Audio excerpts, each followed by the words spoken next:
So we had the meetup today, and it was very well attended. I've actually got blisters on my fingers from it, which are gonna get worse overnight, is my guess. Um, yeah, it was a fun meetup, and I'm aware that James Van Riemsdyk is going to be announced as a member of the Philadelphia Flyers. But while I was there, I was like, we can just pretend we're surprised tomorrow, can't we? Right? Meetups are always fun. And this was the third meetup we've had now, and this was the best attended meetup we've had. I am very thankful for everybody who came out. That was a lot of fun. I am very anxious to have another one. And that being said, we're going to Seattle on the 2nd. It's now in Tacoma, so which is right attached to Seattle. Southern Seattle, basically, is Tacoma. And so that address is changed on the event page on the Facebook page for the Hockey Guy. And then, of course, there's the big meetup coming in Vegas, and then the possibility of one in Spokane or Coeur d'Alene. We haven't decided yet on what we're going to do there, because that's where we're making a trip to the States, and we're going to be doing a lot of traveling. Basically, July is our travel month. We've got 4 concerts coming up during the summer, and I think 2 are in July, 2 are in August. I think that's how it's going to work. And then we've got other things going on too. And of course, there's the Prospects game in Vancouver on the 5th, which I'm going to. It's a busy month. It's going to be a busy month. And I'm pretty sore after hockey. So I will be posting the videos tomorrow. And for anybody wondering, well, when are you going to be doing a live stream of Free Agent Frenzy, as the Frenzy works? It looks like, according to their schedules, Sportsnet goes live at 8 o'clock. Looks like TSN goes live at 11. Because, of course, they got World Cup, too, right? So, and because they don't carry NHL games, other than some regional action, TSN, I can understand that they'd push it back. And I honestly think it's kind of getting pushed back because it's an underwhelming cast of characters, but we're going to have fun with it anyways. There's going to be signings that we look at and go, wow, really? 2 rumored names for the Canucks, for instance, just throwing that out there. Jay Beagle apparently is going to be signing a multi-year deal with Vancouver, which is good. That's the 4th-line center that the Canucks have desperately needed, I think, since Malhotra left. And Antoine Roussel's been tied to the Canucks. I know he's been tied to other teams too, but as a Dallas fan, I'm perfectly on board with Antoine Roussel coming to Vancouver if that comes to pass. Because I think that kind of grit and that kind of character in the bottom 6 is something the Canucks have lacked for years. I have talked for years about the need for those guys instead of, like I say, for instance, a Goldobin playing on the 3rd or 4th line. He's a skilled guy. He's not. Yeah, it's nice to see the Canucks actually picking up bottom 6 guys. If that happens, that should be bottom 6. So those are just rumors that are out there. And I was talking tonight after the hockey meetup with guys who were there about why I don't report on rumors, because very often the rumors don't come true. Yesterday, TSN Darren Drager reports the JVR, James Van Riemsdyk's negotiations on where he's going to go. The feeling was that it was going to be held up until John Tavares made up his mind. It's a day later. Apparently, James Van Riemsdyk has agreed in principle to a contract with the Flyers that'll get signed in the morning. And Tavares still hasn't come out and said where he's going. Even the NHL, they had a statement that if the Islanders were going to sign Tavares to an 8-year contract, tonight was the deadline, midnight Eastern. So if he hasn't, then that means that without that, he's a max 7-year contract. But even the NHL app was like, but we don't know. So he may have signed an 8-year deal and not announced it yet with the Islanders. So nobody has a clue what Tavares is doing. I think we're going to find out pretty early in the morning. I really do. I think we're going to find out pretty early in the morning. So my plan is to do a live stream starting at 8 a.m. It may end up being a little bit earlier than that. Because, again, if there's a bunch of signings that have already been announced, I'll go ahead and go live before TSN and Sportsnet do. I don't have a problem doing that. It's from the Eric Bischoff School of Broadcasting. I don't have a problem with going live 5 minutes before they do. I also want to say too that these meetups. It's nice making friends with people that I've met through the channel, and it is nice getting a chance to talk to people and see just how diverse a crowd we really have when it comes to subscribers. So, I thank everybody who came out tonight. We just got home. So for anybody who's like, why are you posting in the middle of the night? We just got home. It was a lot of fun. It was the best attended that we've ever had. We had 14, 28, so 30 guys out there. So it was pretty fun. There were girls I had invited, and there were girls that were supposed to be there that didn't show up. I will be chatting with them about it. But, it's one of those things. It's a weird item. The one thing I've noticed with having meetups and what's going on with the channel is that people who have been friends with me before the channel don't end up coming out to these things, and they don't end up having any interest in them. And I find that kind of weird. I just find that just kind of weird. I know when we had the Brody meetup in April, I invited a bunch, and nobody went. So I was like, oh, okay. It's this weird thing. So it's sort of like I have this life I had before I had the channel, and I have this life now with the channel, and it's two completely different things. So that's, I guess, one of the... I guess consequences could be a word, but I don't want to say consequences because it makes it sound really bad. It's just one of those things that change. So there you go. Again, thanks to anybody who came out. It was fun. And to people who are waiting for a James Van Riemsdyk video. I'm sorry. I'm sore and I'm tired right now. I got to go have a shower. 3 hours of hockey is a lot.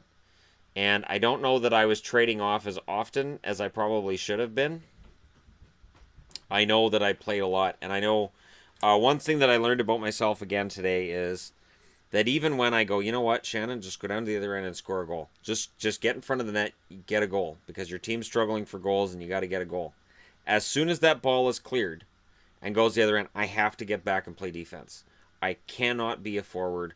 I have to play defense. So it's something that I again have been well aware of when it comes to a personality trait I have when I play sports. I'm just defense. Just straight defense. Anytime I try to play forward, it doesn't feel right. And it's funny because when I used to play floor hockey and road hockey, I was decent. I could put the puck in the net. Put the ball in the net too, whatever we were using that day. But I didn't like it. I didn't like not playing defense.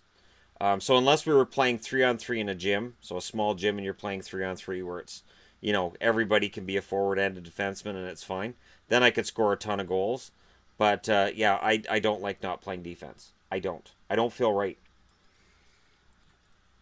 I noticed that Yvonne took pictures at the event, and any picture that you see, I'm usually the farthest guy back. I'm the guy playing the best stay-at-home position. That's just, I'm going to be the stay-at-home defenseman. It's just sort of what I do. So that was fun. And yeah. So that footage will get posted tomorrow. I may even post it while I'm doing the live stream. Because the live stream is probably going to go on for a while. We're going to have a lot of contracts announcements to make. And then after the live stream, I have to do videos for each major free agent signing. And for people who complain about how many videos go into their sub box or about notifications, tomorrow is going to be a busy day. It's going to be a busy day. And I want to explain, too, before I go to bed, for people who wonder about that. Well, why don't you just do it all in one video? I'll explain why. When this channel was very young, and I'm talking 4 or 6 months after I started doing hockey videos, I would do 30-minute video on free agents or on a team or something like that. Nobody watched it. And everybody had the same complaint. Dude, this video is too long. Break it up. Break it up. I don't want to... Or it would be, I don't want to hear about all of those teams waiting for my team. Can't you just do a video about my team's portion of this? And I realized early on, they're right. And it's better that way. So the way that I would put this to people is I try to make sure that I break my videos up into bite-sized portions so that people who just want to see videos about a certain team can just peruse my channel, so do a video search, and find videos about their team. And they don't have to sit through a bunch of stuff. So if you're a Hawks fan and you don't want to hear about Minnesota, you don't have to hear about Minnesota. Doesn't matter. But if you want to hear about Minnesota, you can. So that's why I produce the short videos. The long videos, when I need it, absolutely I can do the longer videos. But for the most part, I find the shorter videos perform better. And again, it gives people a chance to pick and choose what they want to watch. The big joke I have going right now, and I mentioned it a few times during the game tonight, was that the historical videos that I've been posting, yeah, the view counts are low. And I know people are skipping them. And people at the game admitted they were skipping them. And that's perfectly fine. That's kind of how it's designed to work. And the reason that I do that is because I could take all of the previews and review videos I did for the last season, and I could probably delete them off the channel. I could probably go through and delete them all. And hardly anybody would even notice. But when I do historical videos and stuff like that, that's the kind of thing that a person can look back on a year or 2 years down the road and say, oh, this is a really cool series. This is really fun. So that's why I do things the way I do on this channel, because I have to balance it between doing the current events, which everybody does. You can get that on any hockey channel. But, if I can throw in a bunch of historical stuff and a bunch of unique things like how I have, the Hockey Guy Hall of Fame, and I'll do videos on Journeyman, and I know I've only done the one so far. I think I've done one. I've done two. And people got mad that I labeled Ole Jokinen as a journeyman, but he traveled quite a bit. He bounced around amongst a bunch of teams, and he was more offensively gifted than most journeymen. But by definition, yes, he ended up being a journeyman at the end of his career. So yeah, there's that. But again, those videos for people who go, well, I don't want to hear about Ole Jokinen, they don't have to, and it just makes it easier to consume in bite-sized morsels. The channel that I look at and I go, okay, so this is how they work their current events, because I look at it more as a current events channel than just as a hockey channel, is Young Turks. And I know there's a lot of people hate Young Turks, and I don't want to get into that. That's not important. I barely ever watch anything they produce anymore, and I mean that. But the Young Turks will have a bunch of videos during the day, and you can pick and choose which news item you want to consume that day. And it's not just, they have the big stream of hours of them talking about the news of the day, but they'll have a bunch of bite-sized morsels. So you can look through and go, oh, I want to watch something on that. So when this channel started getting bigger, I thought, I should do that. I should make it so people can do that. The only thing is, of course, making a playlist for every team. I want to do that, but the last time I made a playlist for a team, it sent out a notification for every single video that got added to that playlist. And it sent out a tweet for every single video I added to the playlist. So the problem with it is that I disconnected my Facebook from automatically posting from YouTube, and I can't reconnect it. And I'm worried about that with Twitter, where it'll just disconnect and it won't automatically reconnect. As it is so easy when every time I post a video, it posts to YouTube automatically, or posts to Twitter automatically. I don't even have to think about it. So I have to make new playlists, but I also have to make sure I'm not just spamming Twitter at the same time. Oh, first world problems, aren't they? But that's the thing. I need to have 31 playlists for every team, one for every team, and I need to have a playlist for Seattle because Seattle's coming. That's going to happen. And I want to get in on the ground floor for Seattle. This is 8%, so this is probably pretty high. Yvonne found this for cheap in the States, and it's blue raspberry. So it's I don't even know what kind of alcohol's in here. It just says smooth flavor and brewed for extra gravity. I don't. Is it for Jupiter? I don't understand what that means. I don't understand how extra gravity. That's kind of weird. Government warning. According to Surgeon General, women should. Well, I'm not a woman, so it's okay. I can have all I want because I'm not a woman. Beverages impairs your ability to drive a car or operate machinery. Does this qualify as machinery because there's a microphone and a computer? Oh, I hope I don't damage my machinery because I'm damaged. It's so yummy. I don't even know what's in it. It's just blue raspberry goodness. That's fantastic. It could be vodka. I don't know. Thank you guys so much, though. So, again, this is just sort of one of those videos that's kind of gone off on a meandering ramble. It happens once in a while. But I try to make sure it doesn't happen very often. I'm anxious about tomorrow because I know tomorrow's a big day. July 1st, free agent frenzy, and there's a lot of people who are going to be watching this channel to see what happens. And thank you for that. I will have TSN and Sportsnet both on cap. If TSN isn't reporting on it and Sportsnet is, it makes it a lot easier for me. I'm kind of surprised. I that has to be an error. Has to be an error that they're just going to show Sports Center until 11 o'clock. That can't be right. That they're going to have their free agent frenzy coverage at 11 until 4. That doesn't make any sense. Because the deadline for, well, not deadline, because that's trade deadline. But usually you'll see most of the big free agent signings done before noon my time or 3 o'clock Eastern. Usually by that point it's just barely anybody coming through and it's a very small number. And I expect that with that window for them to talk to players, that most guys will have already signed, and there's just going to be a bunch of announcements getting dropped on us early in the morning. So expect a bunch of those early in the morning, and then we'll start going over who might be overpaid, who may not be. And rather than it being a Q&A between me and the channel, I'm more envisioning it as us talking about the contracts and who overpaid, who underpaid, which players could have probably got more somewhere else, and which teams did the best. So that's kind of how I'm viewing the chat going. We'll see how things work out. But thank you guys so much for watching. Tune into that tomorrow. Hit like and subscribe if you're browsing your way through and you just happen upon this video. There were kids that played in that meetup tonight. Had no idea who I was or anything about that. As far as I know, I don't think they had anything to do with it. They were just there when we got there, and they're like, hey, can we play? And we're like, yep, go ahead.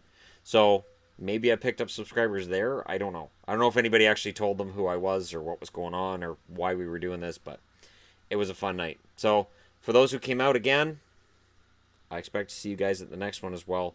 I'd like to see it that eventually we have so many people that come out that we're like, all right, so we're going to have like 5 teams. We're going to have to do a round robin, and then I got to pull out a round robin form and figure things out from there.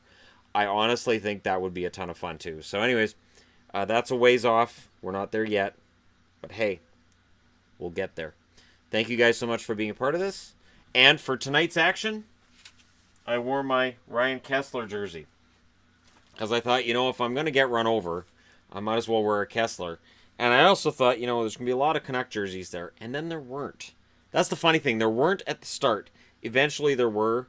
And you'll see that in the footage of the action. But eventually there were. But at the start, I was the only one wearing a Canuck jersey. And I'm like, wait. I'm the only one wearing... You serious? Did everybody get the memo I was going to wear Canucks and you guys all wore something else? But I wore Kessler. So that's for moderators who bought me this Kessler jersey. So... thank you guys for that. I'll talk to you again soon.